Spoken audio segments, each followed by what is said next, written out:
250 रुपए किलो मिलता है। श्रीलंका की जनता सड़क पर प्रदर्शन कर रही है, राष्ट्रपति देश छोड़कर भाग चुके हैं, पेट्रोल पंप पर तेल के लिए लंबी लाइनें लगी हुई हैं, दवाई खाने पीने के सामान के दाम कई गुना बढ़ गए हैं।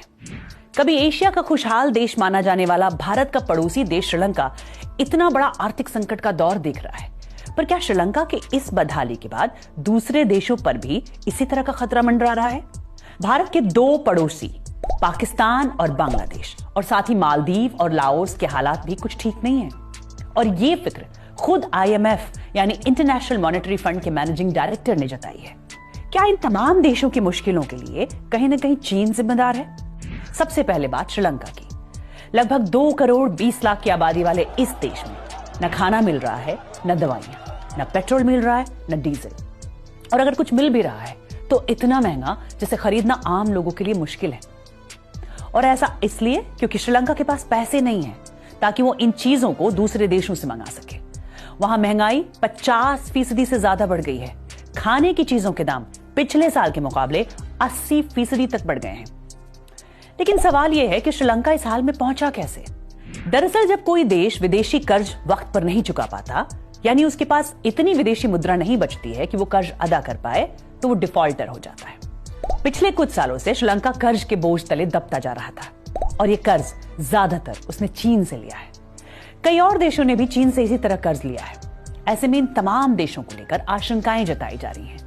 सवाल इसलिए भी उठ रहे हैं कि चीन बड़े इंफ्रास्ट्रक्चर प्रोजेक्ट्स में निवेश करने के लिए इन देशों को पैसे दे रहा है, पर इन प्रोजेक्ट्स से मनचाहा फायदा तो मिल नहीं रहा, उल्टा आर्थिक जोखिम बढ़ रहा है। सबसे पहले बात पाकिस्तान की। मई के महीने से अब तक यानी कि 2 महीनों में पाकिस्तान में तेल के दाम 90% तक बढ़ गए हैं। वैश्विक बाजार में तेल की बढ़ती कीमतों के चलते पाकिस्तान के विदेशी मुद्रा भंडार पर भारी दबाव है, जिससे संकट बढ़ता जा रहा है। पाकिस्तानी रुपया कमजोर होकर रिकॉर्ड निचले स्तर पर पहुंच गया है। श्रीलंका की तरह पाकिस्तान का भी विदेशी मुद्रा भंडार घट गया है। पिछले साल अगस्त के मुकाबले विदेशी मुद्रा भंडार तो अब आधा ही रह गया है। महंगाई 13 सालों में सबसे ज्यादा है, और श्रीलंका की ही तरह यहां भी चीन का रोल है। पाकिस्तान ने 25% से ज्यादा कर्ज चीन से ले रखा है। संकट से बचने के लिए इसी हफ्ते IMF यानी अंतर्राष्ट्रीय मुद्रा कोष के साथ पाकिस्तान ने एक महत्वपूर्ण सौदा किया है।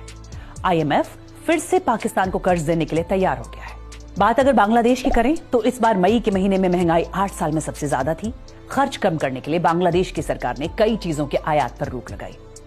सरकारी अधिकारियों की विदेश यात्रा कम कर खर्च बचाने की कोशिश की। मालदीव में तो कर्ज उसकी GDP के 100% के बराबर हो गया है।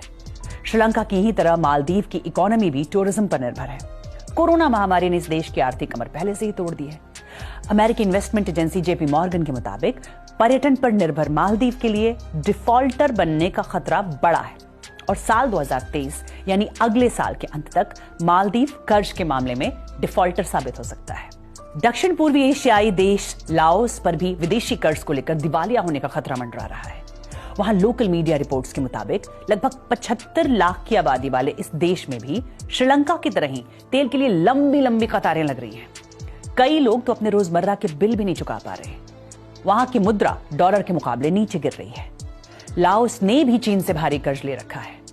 वहां के हाइड्रो पावर प्रोजेक्ट्स और रेलवे में चीन का निवेश है। अधिकारियों के मुताबिक चीन ने लाओस के 813 प्रोजेक्ट्स में करीब 16 अरब डॉलर का निवेश किया है। वर्ल्ड बैंक के मुताबिक लाओस का विदेशी मुद्रा भंडार 1 अरब 30 करोड़ डॉलर के करीब ही रह गया है। पहले से ही महामारी ने दुनिया की आर्थिक मुश्किल बढ़ा रखी थी।